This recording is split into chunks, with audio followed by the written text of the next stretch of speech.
Solve this system by elimination. Scale the x terms to 12x and negative 12x, so they cancel when we add. Multiply every term in the first equation by 3. Multiply the x term by the same factor. Now multiply the y term by that factor. Finally, multiply the right side too. Multiply every term in the second equation by 4. Multiply the x term by the same factor. Now multiply the y term by that factor.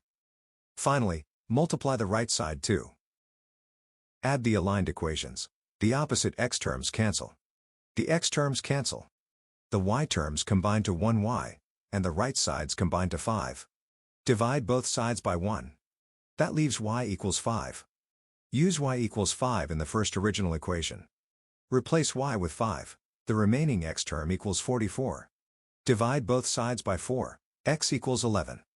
The solution is x equals 11 and y equals 5. It makes both original equations true.